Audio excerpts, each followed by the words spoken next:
It's time to talk sports. It's Hacksaw's Headlines, a panorama of the world of sports, stories, comments, and opinions. Touchdown, San Diego! Now, here's iconic sports talk show host Lee Hacksaw Hamilton and co-host John Riley.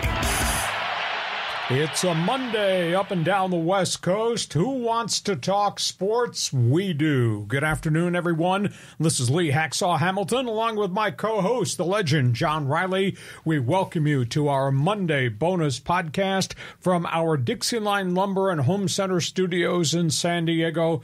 John, we got a ton of topics on the table, and everybody's probably got an opinion about what we're going to discuss today. Before we start, I just want you to explain to everybody who watches us on live stream how they can join us for Fans Forum and be part of our Monday bonus podcast. Okay, so you can get involved in Fans Forum. You know, we had a big college football and NFL weekend. If you got questions or comments for Hacksaw, just type them into the live chat on Facebook or YouTube, and we'll get you involved in the Fans Forum segment at the conclusion of Hacksaw's Headlines. And a reminder, because we put a lot of stuff on our YouTube channel every day of the week, we want you, we need you, we demand that you subscribe and make sure you share with all your friends, because you're all on social media.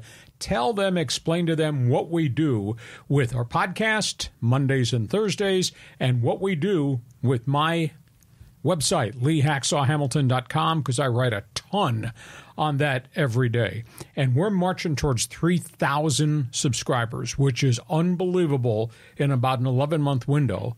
And because John introduced me, dragged me kicking and screaming into Instagram, we're almost to 12,000 viewers on our Instagram page. Well, we actually crossed 12,000 followers. We just crossed the Rubicon.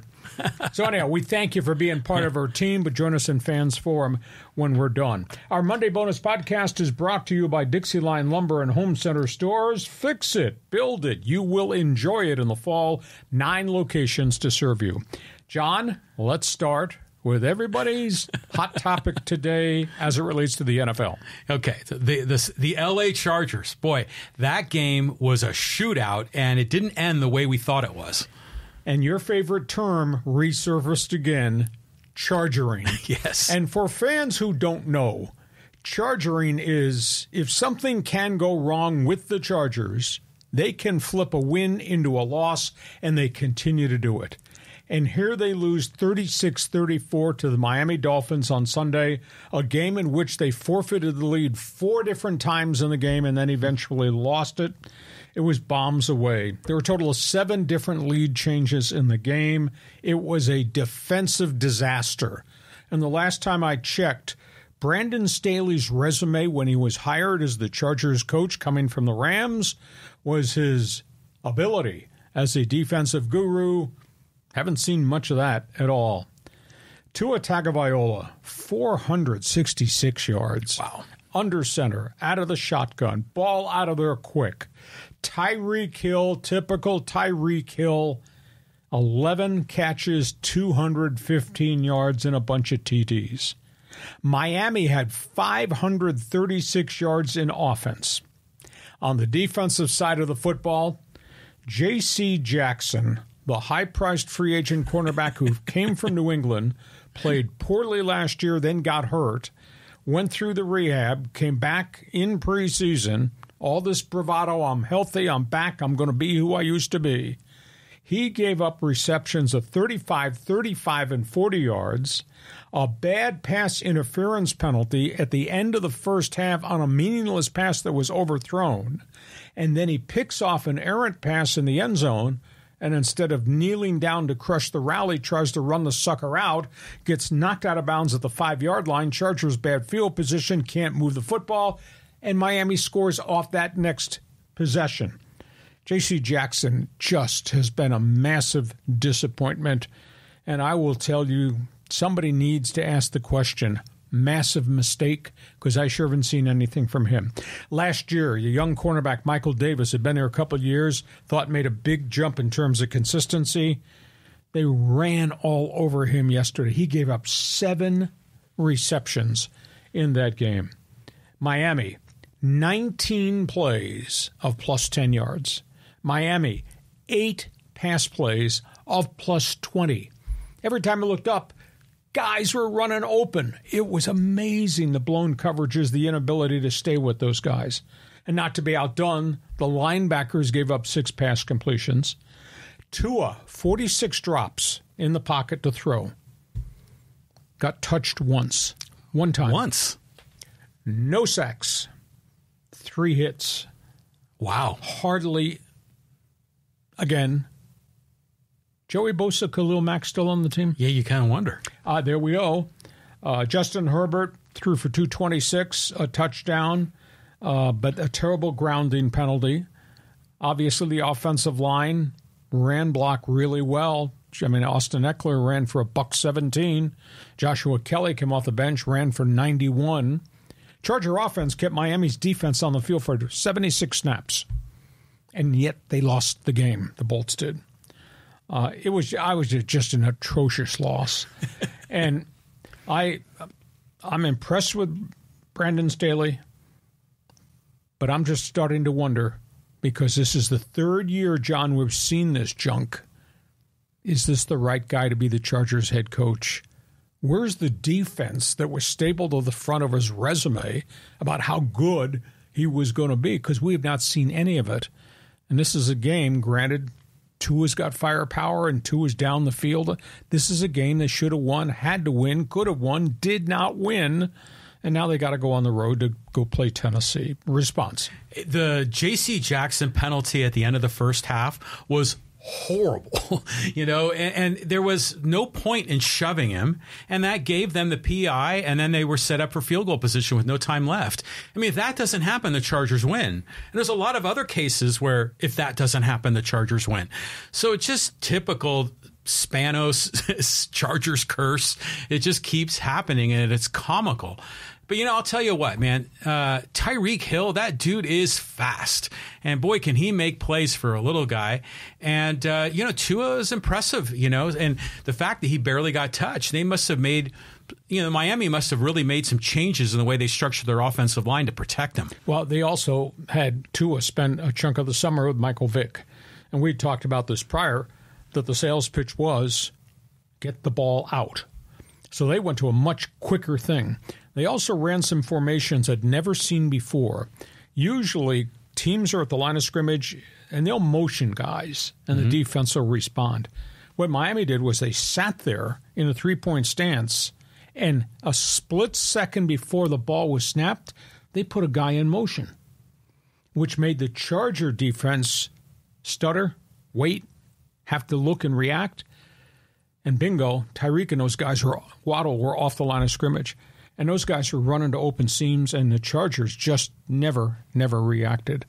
There's only so many pass routes you can run, and these guys have played a lot, and I look at a lot of video. You can't tell me that these are strange pass packages, slants and crossing patterns and outs. Everybody runs that stuff. By this point in time, that secondary should be able to identify how we're going to cover it, and they didn't. And I hugely question the intellect, the football intelligence of J.C. Jackson, because he's done so many stupid things in the 4 or 5 games he played last year before he got hurt, and what we just saw on opening day. Well, Lee, I have a question for you. So at the very end of the game, when they missed the extra point and it was looking like there was an opportunity, they just needed a field goal to win, the offensive line just collapsed, and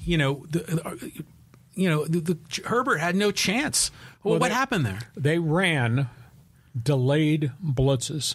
Vic Fangio does not have a history of blitzing. The defensive coordinator of Miami was at Denver. He's got a great track reputation. He doesn't send guys. He's not a crazy man. But what they did was they had their defensive front line up against the Chargers' offensive line. And the Chargers said, okay, pre-snap read, this is who we're blocking, this is who we're doubling, etc. But what they did was, as the ball was snapped, they sent a safety or they sent a linebacker through a gap. And this is probably coming from film study. If we line up our nose tackle a certain way at a certain angle, the Chargers will probably double them. And they kept doing that during the course of the game, I'm sure. All of a sudden, Fangio says, okay, we're going to line up again. The center and the guard are going to double on that nose tackle, and there will be a gap. Here comes that linebacker right through the gap. on a delayed blitz, and he comes unblocked. And he was in the face of Justin Herbert just like that. I swear, this is why they study video till their eyes water, is you look for trends, you look for trends, you look for trends. I swear that's what happened. Fangio said, we're going to show them this formation. They've seen it during the game. They're going to block it a certain way. And now we're going to add an inside safety coming on a delay blitz. And with 2 sacks in 3 snaps, game over. Charging. Totally. It's absolutely true. Okay, we go from that. Let's talk about the other games this weekend because there were some surprises. Yeah, big surprises. A lot of teams here did better than we expected. This is a nice headline. Big winners. And how'd they do it? Let's talk about it. The Browns choked Cincinnati. That was a real surprise to me. But this is a byproduct of Joe Burrow not having played in any games and having had less than a week of full-speed practice with the Bengals because of calf issues. Cincinnati just had no rhythm, no flow, no nothing. And Cleveland's got Deshaun Watson, and Cleveland's got the heavy-duty running back Nick Chubb, and Cleveland's got Myles Garrett and a defense that gets after it. And Joe Burrow looked like he was in slow motion. It looked as if there was nothing that they had prepared for because he had hardly practiced. So Cleveland wins big. Really bad loss for Cincinnati opening game of the season. I know it's only the first weekend of the season. It's not the end of the world yet. San Francisco. I got to believe, and we talked about this when we did the NFL preview last week, I think 49ers most complete team in the league. And they just went into Pittsburgh and they just pounded the Steelers. I mean, it was 27-0 before you went to the refrigerator to get your first glass of Mountain Dew. 341 yards in total offense. Brock Purdy, 220 yards passing. Christian McCaffrey, 65-yard touchdown bolt, 152 yards rushing. Pittsburgh just looked they were moving in slow motion, and San Francisco was just busting them. New Orleans Saints, that's a new quarterback. That's Derek Carr. They're falling in love with him. He throws for 305, couple of touchdowns. Saints post their victory. Defense, Dennis Allen, we talked about this in the preview last week. They do play defense down in New Orleans. 3 picks, 3 quarterback sacks in that Saints win. Cowboys, what an annihilation on Sunday Night Football. Whew, is not the phrase that's being used in the Meadowlands right now. It was a beatdown. Dallas, 40-0 win over the Giants on the Giants' turf. Dak Prescott, Mike McCarthy, offense moved the football up and down the field. Cowboys' defense really dominant. Giants had no offense at all. By the time you're done with the statistics, I think Daniel Jones, the quarterback, threw for 104, but when you subtract all the quarterback sacks, they wound up with 40 yards in passing offense. The Giants did. You think it's miserable in New York right now? Holy cow. Cowboys beat down. Here's the surprise of the weekend. Somebody needs to explain this. Somebody smarter than me. Might be you. I'm not sure. I'm sure it'll be somebody on Fans Forum. How the hell will the Rams go into Seattle and beat the Seahawks? 334 yards passing by Matthew Stafford with almost a brand-new offensive line. Does not have Cooper Kupp. His 2 kid receivers combined to catch 16 passes in yesterday's game. And the defense stoned Seattle. Russell Wilson threw for a couple of touchdowns. There was hardly any running game. Did not hit any passes down the field. The Rams, how is that possible? And the debut of Jordan Love in Green Bay was not bad. Jordan Love, 245 yards, 3 touchdown passes along the way. They get their first victory. Chicago didn't play really well, and I was kind of surprised at that. The Bears quarterbacking with Justin Fields was really spotty. So those are the guys that had a real good first weekend out. And, of course, Thursday Night Football, we'd already talked about. Detroit lived up to the hype, and they not only busted Kansas City, they shut the bleeping Chief fans up at Arrowhead, too. Yeah, this was a lot of surprising games. But that first one you mentioned, the Browns beating the Bengals. But from the Browns' perspective, like you said, they got Deshaun Watson, but was he the difference maker here, or was it really the defense shutting down the Bengals? Deshaun made enough plays, but Nick Chubb carried the mail on offense.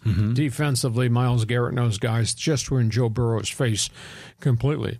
And, now everybody's starting to think maybe we should play our veteran quarterback in preseason games, because here's Joe Burrow, who did not play and only had 4 or 5 days of practice. He sure did not look like he was in a rhythm or sync at all. Again, it only counts as one loss, but geez, the stuff's in the division. You'd sure like to beat the divisional guy. Yeah, for sure. And you know, the Browns, they've been so downtrodden for so long. So this was, I think, the biggest surprise of the weekend. Well, it's a step forward for them. Okay, on we go, because there are some other people who didn't play very well this weekend. Yeah, okay, well, the Bengals show up and the Giants on this list again.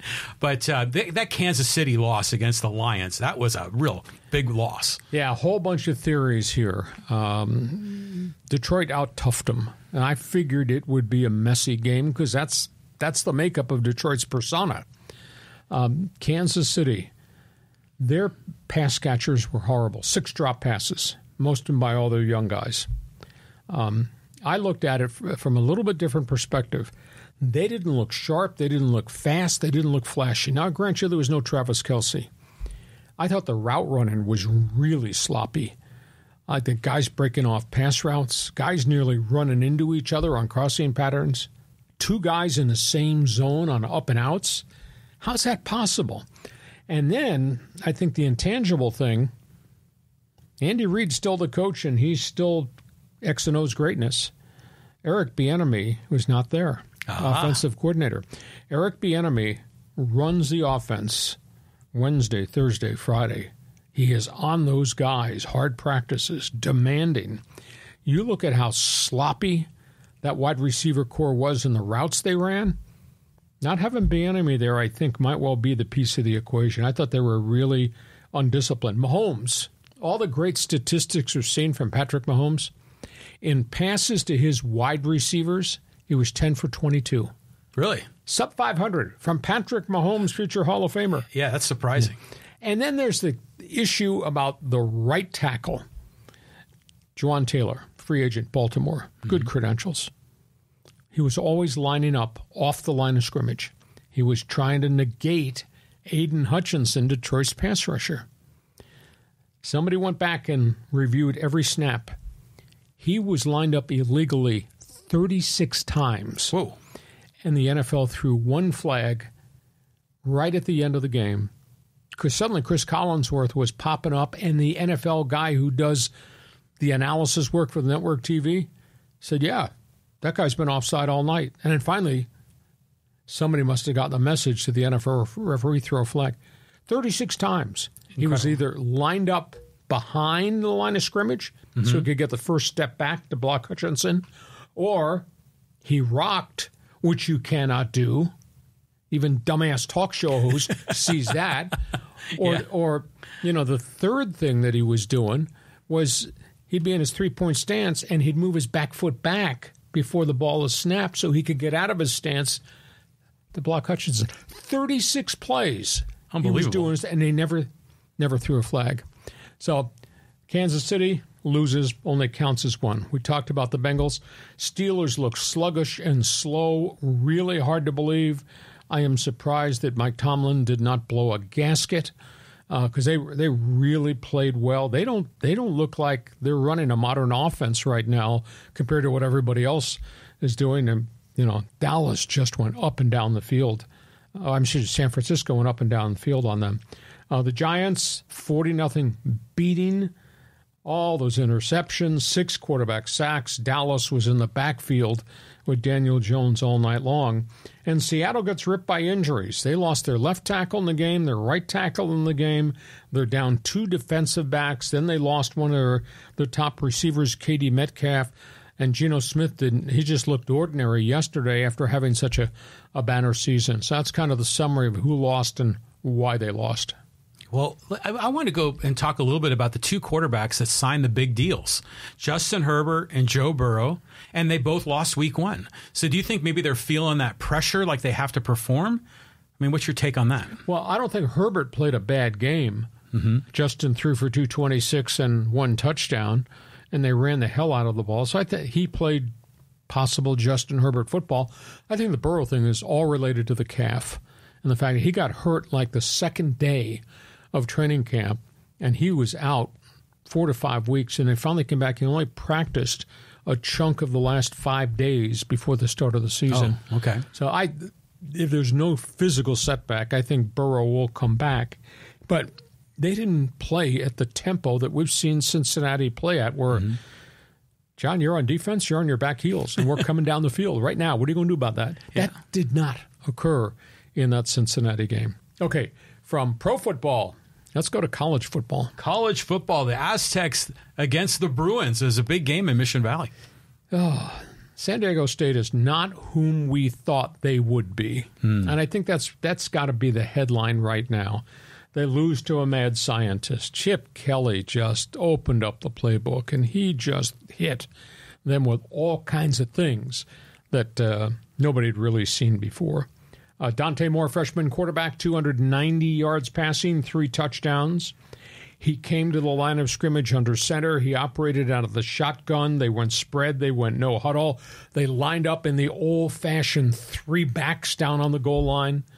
I mean, they mugged San Diego State. Aztecs had no answer at all.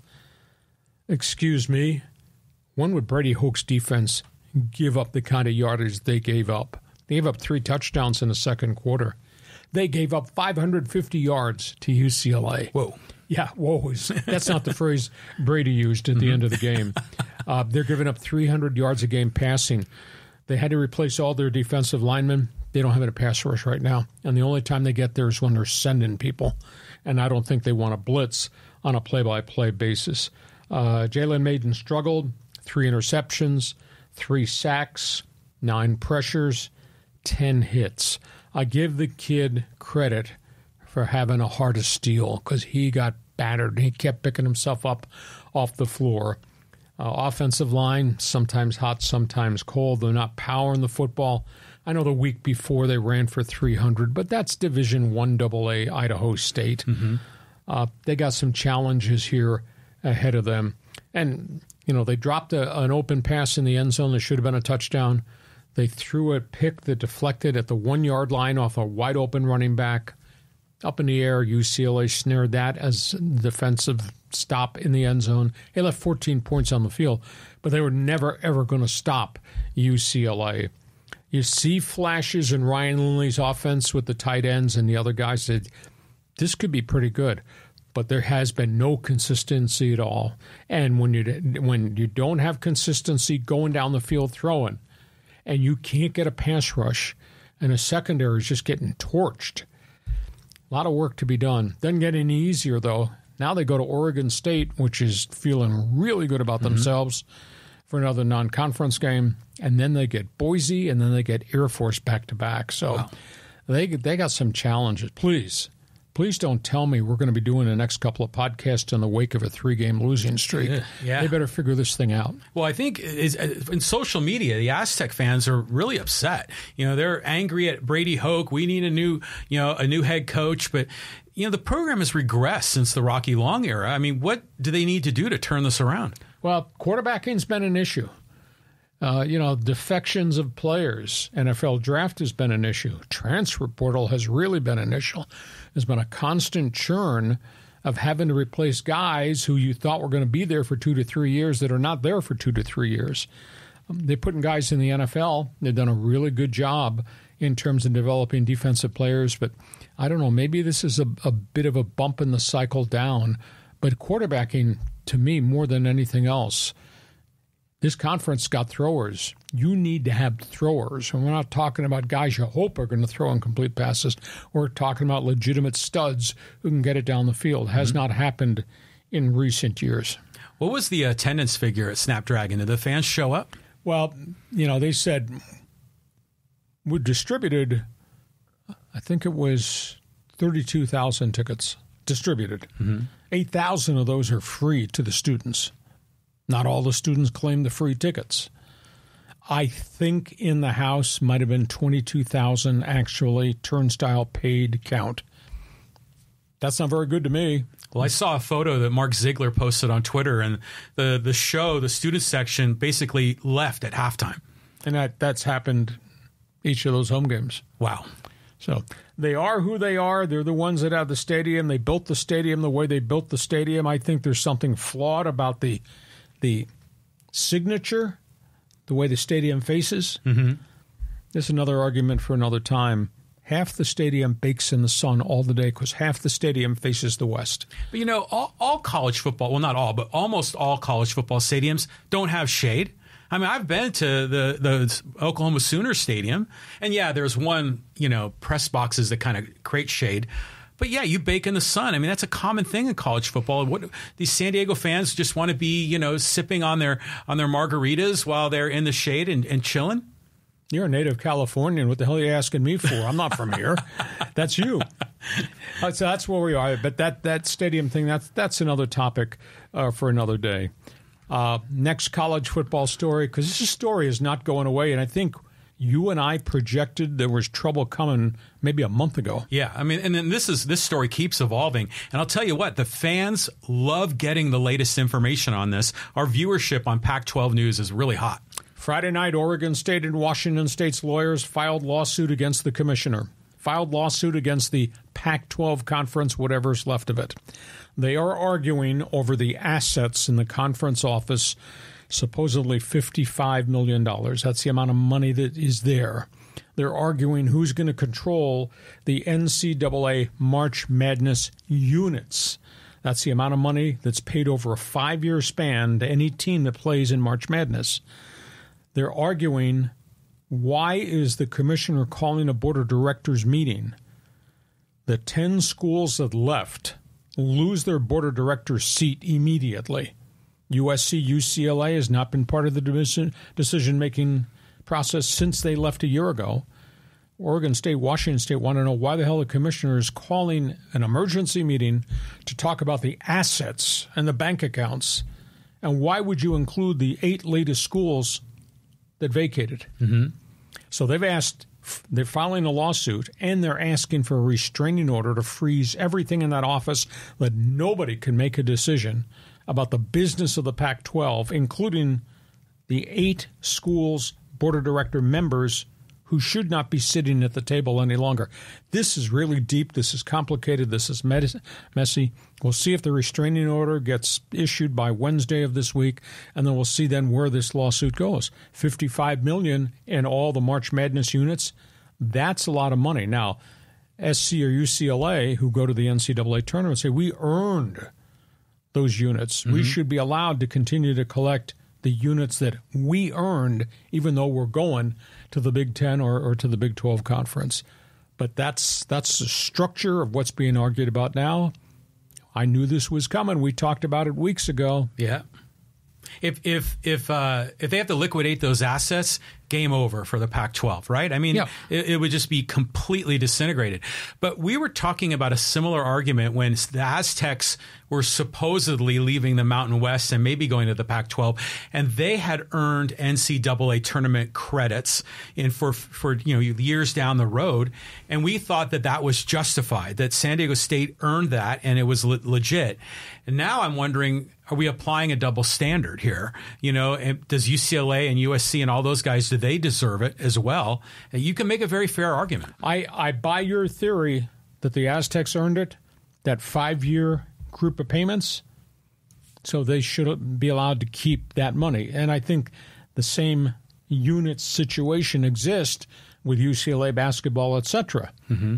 But there's $55 million in the bank account. I don't know that the schools that affected have any right to say, we want our share of that $55 million that's gone into the league coffers from past TV contracts. Yeah. So there's a couple different arguing points there. So that's the latest on the Pac-12. We'll continue to keep you updated. One other college story, and this is bad. Yeah, really bad. And Michigan State's had their fair share of scandals, and here's another one. That's Mel Tucker, head coach. He has been removed. He will be fired. This guy signed a 10-year contract. He went to Colorado and defected real early. He was there maybe a year and a half, and he walked out on his contract to go back to Michigan State, his alma mater. The background story is, as we're well aware, universities are dealing with incidents with athletes, sexual harassment, sexual assault, and rape. There's a woman by the name of Brenda Tucker, I believe it is. She was a rape victim at Iowa State way back. Went through all the counseling.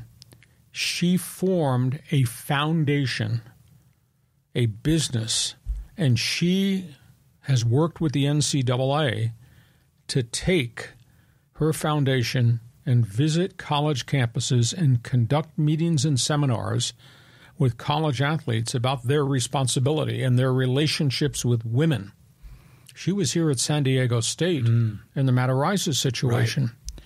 Anyhow, she's hired as a consultant at Michigan State. She goes in 2 years in a row and makes speeches and seminars and interviews with players just to provide the basis of the information. Mel Tucker gets on a Zoom call with her, and Mel Tucker starts to talk to her about sexual topics. And Mel Tucker starts to talk about how he'd like to date her. Oh, my God. And then Mel Tucker makes some really rude, crude, lewd comment about being around her. And according to the wire service report, on a Zoom call, he exposed himself to her. To the woman that was preaching about responsibility with athletes and coaches? She runs the foundation. I mean, that's the wrong person to do that to. Can you say sexual deviant? Yeah, really. Social misfit? Yeah. Can you say about to be unemployed? For sure. Yeah. So anyhow, she immediately filed a Title IX lawsuit against the university. And the university has known about this since August 1st, been doing their in-house probe. Let this guy come and coach in camp and get ready to open the season, and then just removed him on Friday night. It's a seedy, sleazy story. I mean, you talk about a degenerate of a person. This is your head coach coming home to the alma mater, and he conducts business that way with that woman. And this woman and her foundation, she goes everywhere to Division I programs around the country. And she meets with players, lectures, the football program, the basketball program, about the students' responsibility and interaction with women.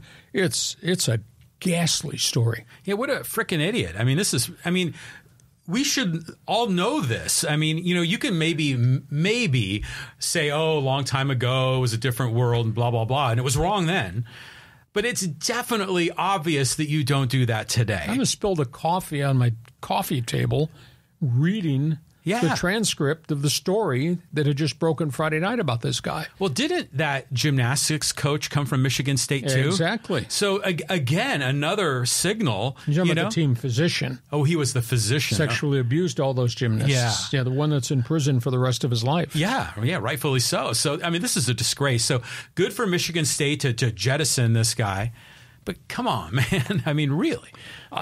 In this day and age, you wonder about how could he do that? What was he thinking? Why would he do that?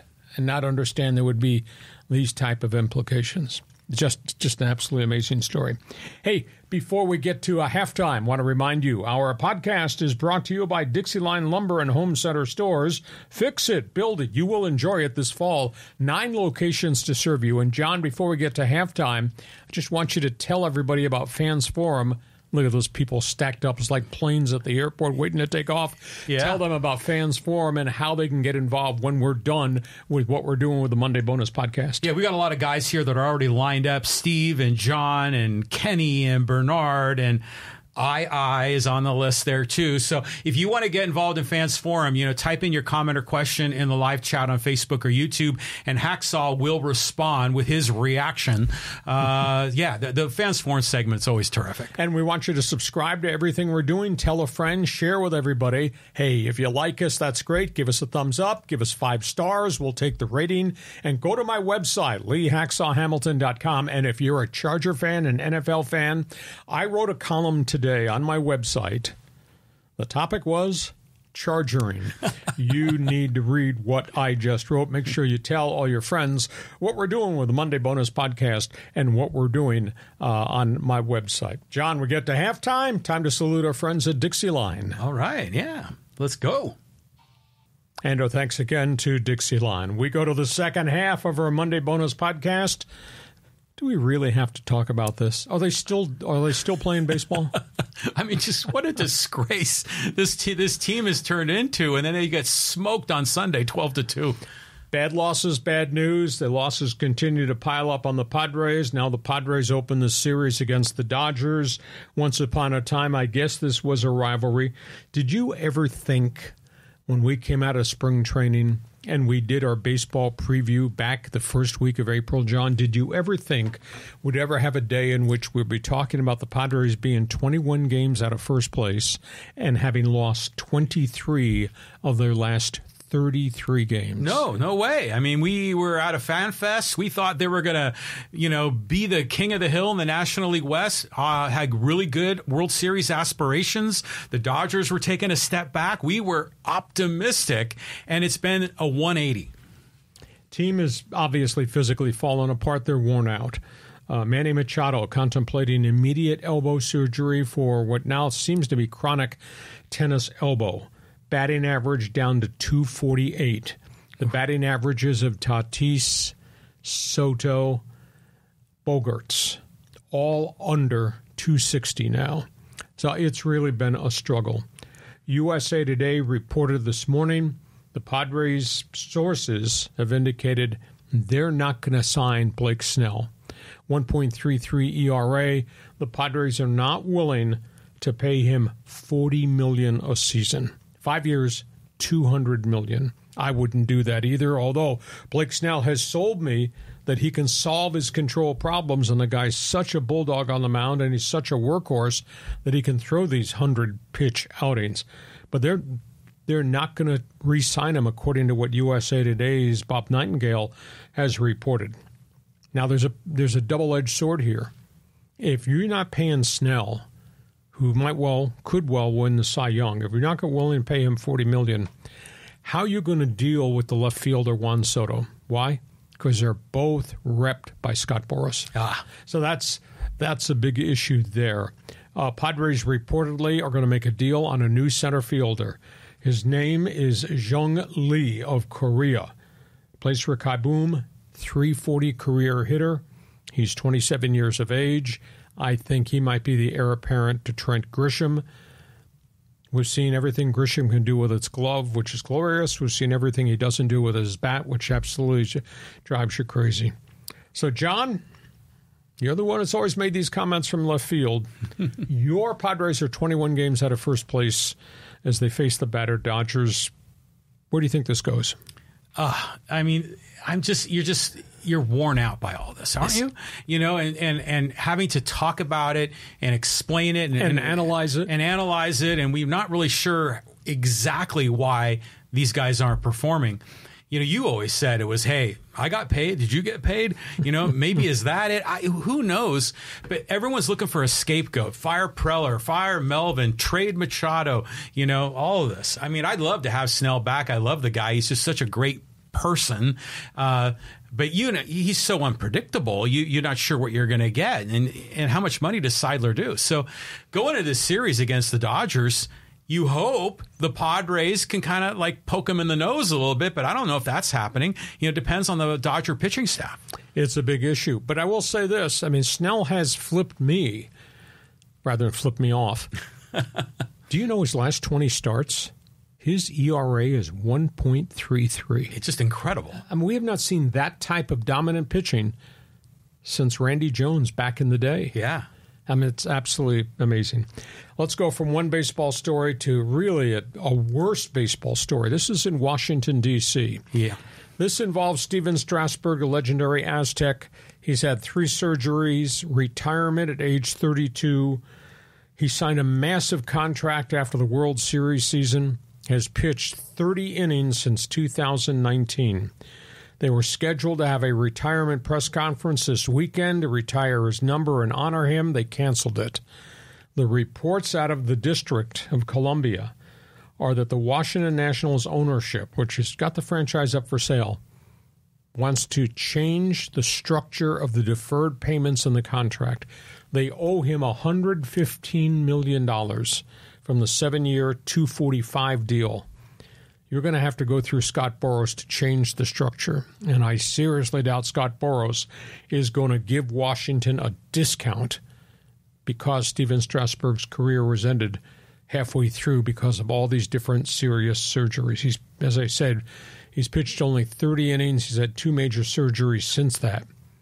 And Washington is cutting the payroll. They let go 14 front office employees and scouts within the last week or so. They have not signed the general manager, Mike Rizzo, the architect of this team, to a new contract extension. So this is really nasty stuff. If they try to do this, the union's going to get involved. Boras is not going to give him a discount. Now, I can see if Washington goes to Scott Boras and to Steven Strasburg and says, we want to, instead of giving lump sum payments first 5 years, let's take the total value and extend it out 15 years so they can deal budgetarily with what they have to deal with rather than have him on the hook for $14 million next year and $17 million the year after. That's the only way this gets solved. But if they're saying, no, we need you to reduce that $115 million payment, sorry, that to me is unethical. Contract is a contract. Yeah, exactly. I mean, a contract is a contract. And if they want to spread this deal out like a Bobby Bonilla deal that goes out, 20 years or something, they're going to have to spend a lot more than $115 million. I mean, because the time, money with interest rates and inflation and everything else, if they, the promise is 115, maybe they'll have to say, we'll give you 150. But instead of over 5 years or 7 years, it's going to be 15. So you want interest on the payments even though you're not pitching? Well, because a contract's a contract. So Strasburg and Boras are in a power position here. They don't have to make the deal. So, but most teams typically try to do this when they're going up for sale, right? Well, at least Washington has. Lerner families, they're kind of getting hammered in the media back there. Okay, from that, let's go to talk about what's just around the corner, the opening of NBA training camps. Yeah, I'm excited. Lakers, they're looking good here. You're talking about the offseason for the Lakers. Yeah, this is really interesting. Lakers, I think, have won the offseason. The whole offseason has been about this player is unhappy, that guy wants to be traded. Where is James Harden going? We got Damian Lillard. We got the whole situation with Kyrie Irving, love me not, blah, blah, blah, blah. Lakers just signed 7-foot backup center Christian Wood. Oh, nice. Kind of a journeyman, but the guy averaged 16 points and 7 rebounds a game. Has been very serviceable playing for the Houston Rockets and the Dallas Mavericks. So they signed him to a 2-year, very affordable contract to come in to kind of be one of the rotation guys at center. One of the interesting stories is Anthony Davis told them right after the playoffs, I would prefer not to be the starting center going forward. I would much rather be the big forward shooting guy for the matchups. Mm-hmm. So anyhow, they make this deal to get Christian Wood. That caps off what's really been a marvelous offseason. They got Gabe Vincent, very good point guard, Miami. They got Taurean Prince, came out of Detroit. Cam Reddish is a young three-point shooter who yet to blossom completely, been with the Knicks. And they got Jackson Hayes, another big backup center who came from Texas. In addition, they signed a star contract to Austin Reeves, kept him from going on the free agent market, re-signed Rui Hachimura, who played very well at the end of the season, and gave a multi-year extension, not crazy money, but to D'Angelo Russell. I think the Lakers, top to bottom, have had just a really, really good offseason. Yeah, but that's all the supporting cast, right?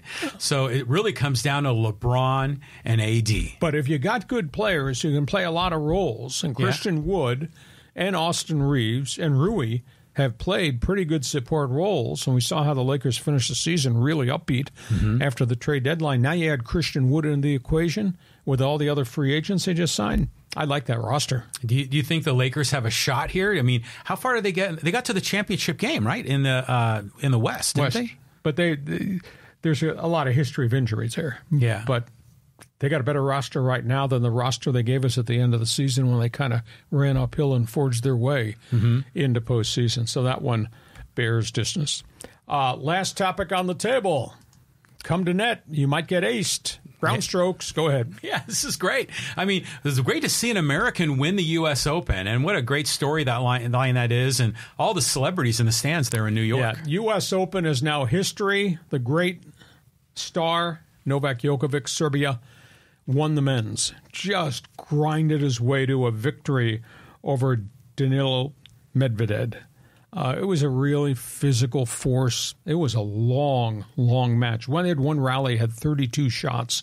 One set took an hour 44 to play. They were acing each other, pounding balls all over the court. Djokovic wins his 24th Grand Slam, and this is a special player. The other storyline is we now have the heir apparent to Serena Williams, who stepped aside last year. And what Coco Gauff has done as an 18 and 19-year-old is spectacular. She is so mature beyond her years. It's phenomenal. She rallies. She was down 2-6 after the first set to Aryna Sabalenka. She came back and won 6-2, 6-3. Nice. And I've watched a lot of the great stars on the women's scene. I don't know that I've seen anybody in modern-day tennis cover the court, the full depth of the court, the way Coco does. I mean, she made some unbelievable shots and rallies, unbelievable responses, and then placement of ball. And she had it early on when she was down 6-2, and I thought, oh, this is going to be a blowout. She's not ready for this. She solved the power serves of Sabalenka, who was all power all the time. And then she made Sabalenka run all over the court to get the return shots. I was so impressed. She won 12 of the final 15 games in coming from behind. And the other thing was really cool, Chrissy Everett-Lloyd, and of course we talked about her relationship with Martina Navratilova. They're both cancer survivors and have now become close, intricate friends. They were both there and both were honored at the Arthur Ashe Stadium. It was a really cool U.S. Open if you like tennis. Yeah, it's funny because I watch in the mornings. I'll watch the national news on CBS, and it's Gayle King and who's the other guy? He played in the NFL. He's on that show. But anyways, they were all in on the U.S. Open and just talking about all these great storylines. Great to see an American, a 19-year-old. That's amazing. Do you think Djokovic is the best men's tennis player of all time? We've gone through eras. How do you compare Bjorn Borg, Jimmy Connors, the feistiness of McEnroe? How do you compare that to what we just had, Roger Federer, and some of the other great ones of this modern era? But 24 Grand Slams, that's about as good as it gets because he just bypassed Agassi, he bypassed Federer. 24 Grand Slams. So different eras, different styles. That's tough to compare. But modern day, he's right there with the equal of this other group that has just kind of stepped away. And he's kind of a prickly guy, right, with the whole vaccine thing and everything else. All that controversy followed him. And wasn't he, not able to get into some of the Grand Slams? Was it Australia they wouldn't let him in? Yeah, they wouldn't let him in the U.S. Open last year. and he still has won the most Grand Slams of anybody. Yeah, he was separated from some of the Grand Slam events because of the vaccination crisis. And actually, he was here in the country, and he was forced to leave here because he did not have the certification. He refused to get the vaccination. Now, obviously, that's settled, and that's changed. She's a great player, really. But it's so cool. Just like that, Serena retires, and Coco arrives almost simultaneously. And she is really good. Up next, Fans Forum. Get ready for that. Want to remind you, our Monday bonus podcast is brought to you by Dixieline Lumber and Home Center stores. Get summer project, fall project savings at Dixieline Lumber and Home Center. Power tools, paint, doors, windows, decking, outdoor lighting, patio furniture, everything you need inside or outside. And check out the great fall values at Dixieline.com. Dixieline, fix it, build it, and enjoy it. And here come the questions because we got answers. John, Fans Forum, let it rip. Okay, John says here, hey, Chargers are going to Charger. Note to Austin Eckler, remember the only way a Charger gets to wear a Super Bowl ring is with their new team. Ask Lance Allworth, Rodney Harrison, or Fred Dean. Or Junior Seau. And end result, the Chargers just don't have answers. And I will pose this question, and you can respond if you wish. And I happen to like this guy, but the scoreboard does not lie. Is Brandon Staley a qualified head NFL coach? He's a 500 coach now in his third-plus year and has never won a playoff game, and we just saw that, what Miami did on Sunday. Yeah, it was hilarious what happened. And for me that have this mixed relationship with the Chargers, as they defected from San Diego, I'm not sure if I want to root for them or not, but I'm getting sucked back in, but now I'm getting all the frustration again. So it's nuts. Here, let's go to another comment here. This is from Steve. He goes, what happened to the Cincinnati Bengals? Well, as we alluded to, the fact that Joe Burrow missed 5 weeks of camp because he injured a calf, I think the second day that camp had opened there in Ohio, they just were not in sync. I don't know whether he was tentative, moving the pocket, not wanting to run, etc. Was not accurate at all. I don't buy the theory, rain, gloves. He's played in all that types of weather. I just think that he's not 100%, or at least he was not dialed in, because as a team, they just did not seem razor sharp. It's like Kansas City. Chiefs did not seem razor sharp there. Burrow will get better, but that's a tough loss because it's within your division. Yeah, and it's the rivalry game there in Ohio. And like I said, I was just thinking about the contract he signed, and then he just gets, I mean, he didn't even have 100 yards passing. I mean, just incredible. 82 yards, all-time worst in his career in Cincinnati. 82 yards. On we go. This is from Kenny. He says, when is Tom Telesco going to be held accountable? Well, if you're going to hold the general manager accountable, please make sure you hold the president of football operations, John Spanos, accountable too. I think they're tied at the hip. If one goes, the other has to go. Oh, Dad, you're not going to fire your son, are you? That's a big issue. They're close. I mean, they are really close to being really good. But on the defensive side of the ball, they just don't look like they're a complete football team. And they're paying an enormous amount of money to Joey Bosa, Khalil Mack, and J.C. Jackson. And Jackson he's not the same player that he was in New England, and they're playing a very, very different defense. So I'm not going to fire Telesco. If they fire Telesco, then John Spano should resign too, because he's part and parcel part of the decision-making process. But, they played as the season wore on last year. Their secondary got pretty good, and they force-fed a lot of young kids. But, boy, right now, that was a terrible performance against Miami. Well, Telesco is the one that signed J.C. Jackson, right? Well, either Telesco or Spano, so they both signed off on it, yes. Yeah. So who do you think's the bigger problem? The kids, Spanos, Telesco, or Staley? I think it's X and O's problem right now because they've built that roster. They've got a lot of really good athletes on that roster.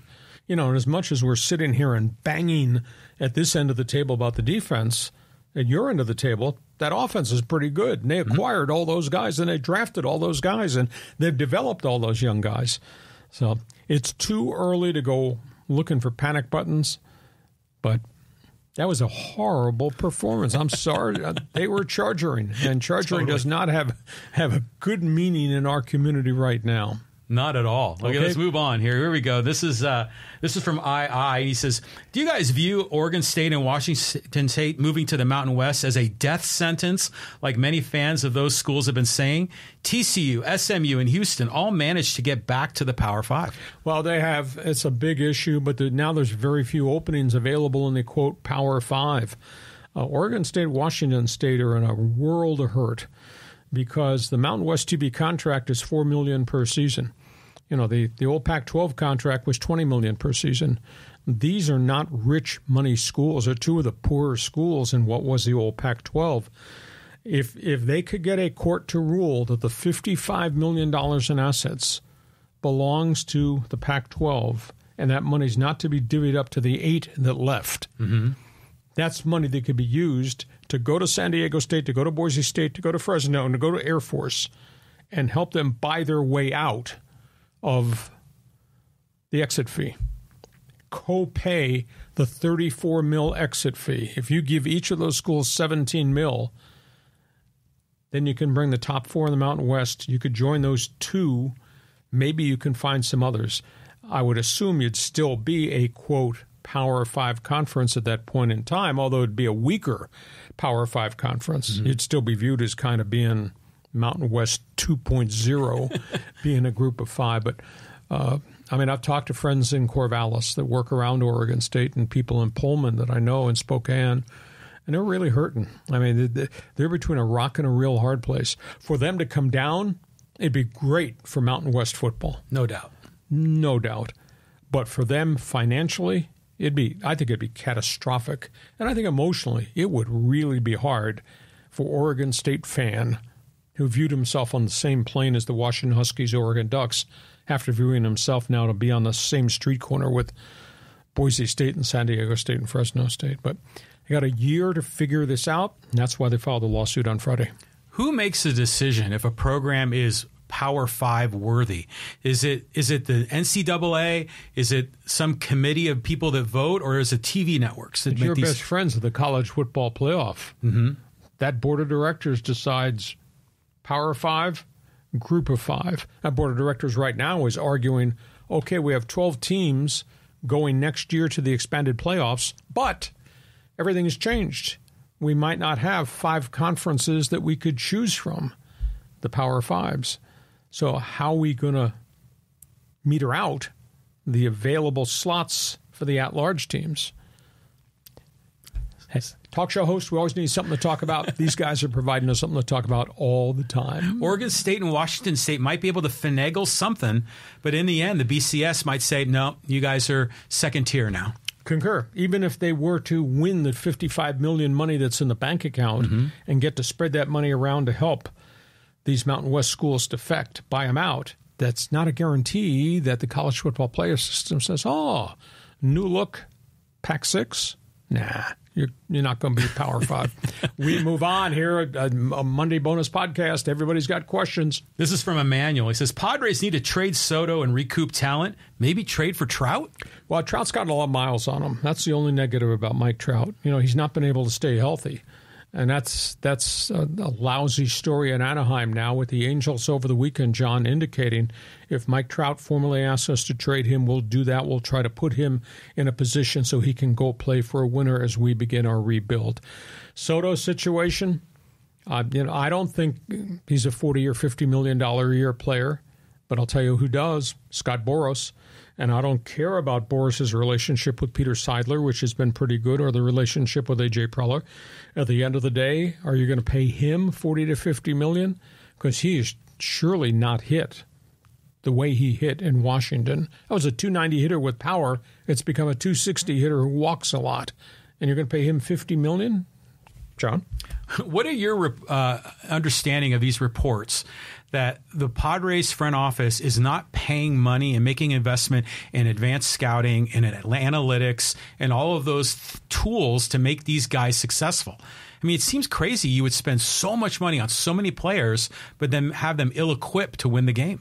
Well, I don't know that they've stopped spending money. I think they've still got a lot of boots on the ground. I think the analytics still play a key role. Now, they may make some changes as to who's drawing up the paperwork for the analytics and what type of data that they're presenting. But they made to me a surprising number of changes a year ago.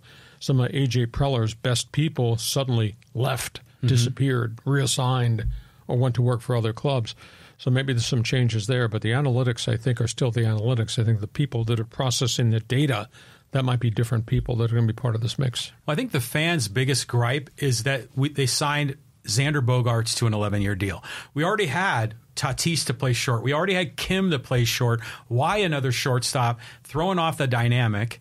I mean, do you like buyer's remorse maybe with Xander Bogaerts? They'd never admit it. But 11-year contract for a guy whose stats had begun declining at Fenway Park? Yeah. I think that's a fair critique. As much as I think Tatis is a really good player, there was no need to give him a 14-year contract. Not at that point. You owned his rights for 6 years, arbitration eligible. You know, they gave him the contract, then he got hurt again, then he got suspended. There was no reason to be that impulsive at that point in time. And had they not done all that, had they never done Bogaerts' deal, 11 years, had they not done 14 for Tatis, that have this amount of money in the bank account to go get more players to put around these guys this year. So they got some real deep think stuff that's going to have to happen in the offseason. Okay, move on. A couple more here. Okay, so speaking of getting players to put around them, let's go here to Angel. And he says, thought I would never say this, but the Lakers actually laid low this offseason, got a great feeling about 2024. 23-24. I'll sign that memo. I think they won the offseason. Christian Wood is not a superstar center. He's more an offensive player than he is a defensive guy. But with what they got with Jackson, who came, and what they got last year with Vanderbilt, who came in the trade at the deadline, they do have a defensive presence in the paint when Christian Wood's not on the floor. So I think they've got every type of component they now need to make this thing cook. Now, granted, as John would say, you know, LeBron's got to be on the floor for 65 games, and AD can't have a breakdown. He's got to be on the floor, and he's missed a lot of games over the course of his career. But I think now that you're correct, Angel, they've got a complement of different role players.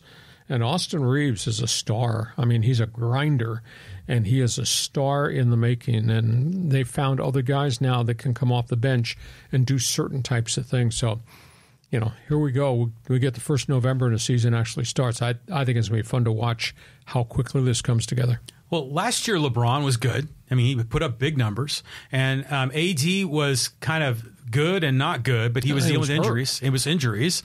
And the supporting cast last year was decent. After the trade deadline. You're right. And now they've added Gabe Vincent, and they've added another big man, and they've added Reddish, who's a stroker. I like they've checked off a lot of boxes of a lot of role players who can do a lot of real different things. So only time will tell. Got to keep AD and LeBron on the floor. If they do that, I think they're going to be good. LeBron willed them into the playoffs. He carried them when AD was out for such an extended period of time. A couple more here. This is a good one here. This is from Christopher. He says, Rancho Bernardo, show me your lightning bolt. Yeah, Poway, quit pouting. That stuff just came off the top of my head when I was doing talk radio. I mean, I didn't format it all out. It just happened. And I go shopping at Vaughn's here in RB, and people just stand there, look at me, and they pull one of my phrases out of the air. You know, show me your lightning bolt. So it's great. It's great that we had such an impact on a lot of people. You're an institution in San Diego. It's Did you great. say I belong in an institution? Yeah, Yes, I think that's what I said. Yeah. Yes. Okay, let's get some social media comments in here. And here we go. Well, yeah, talking about longtime listeners. This is from How Now the World. He says, Hacksaw, haven't heard you in at least 15 years. Used to listen to you on AM 570 here in Los Angeles before Joe Grande and Matt Money Smith took the helm. I'm so glad you're putting it down for the working man. Stay safe, brother. It's cool. Good run. You know, I was talking to somebody about sports talk radio and what we did. I mean, I did it here for 28 years. That's a long time, and I did it on just 2 stations. And I got bought out twice. And then obviously with all the mergers and everything, I had the chance to do it up in Los Angeles, which was really kind of cool because we were on the big signal that was Extra Sports 690. And then that whole structure changed. But so we impacted a lot of people, did it very differently. We were the first one through the wall to do it. And like I've told many people, and John and I have talked about this in the past, what we did at the original 690, we had no idea that we were building something iconic, but we just came up with an eclectic group of guys that all had it coming from a different angle, and we were able to keep it on the air for a long period of time before corporate management screwed it all up. But you look at the guys that we had together, and it really worked. We didn't all get along with each other, and there was a lot of infighting about space and ego and all that. But my goodness, we did some phenomenal things in sports talk radio, and we were the first one on the West Coast to do it. Yeah, I mean, those were great times, especially in the 80s and 90s when you were in the build mode. I mean, it was just mind-blowing. And before the internet, you know, we got so much sports content, especially from you. I mean, you blew me away with all the content and data that you provided. The greatest thing I ever heard is Peter Seidler, who, of course, came from the O'Malley family that owned the Dodgers. And the first time I met Peter, he stopped me at Petco Park. He said, I listened to you all the time. He said, I had to make sure that I was on the 405 before 4 p.m. so I could get the best 15 minutes in sports radio while I was in gridlock. Awesome. That just kind of blew me away. Okay, a couple more here. Okay, so let's talk here a little bit about the Dodgers. And this is from Ray, and he says, talking about Cody Bellinger. His 2020 season, he hit .239, which was before his injury. Why do Boris and others point that out? Also, in his 305 season, people forget that his second half, he hit less than .250. His decline actually started in the second half of the 2019 season. Well, the agent will tell you only one thing about the viability of the client and the fact that the guy's hitting .319 with 34 home runs this year at Wrigley Field. And then Scott Boras just kind of said, well, maybe the Dodgers didn't handle the rehab from the shoulder surgery when my client was hitting 198 and 215.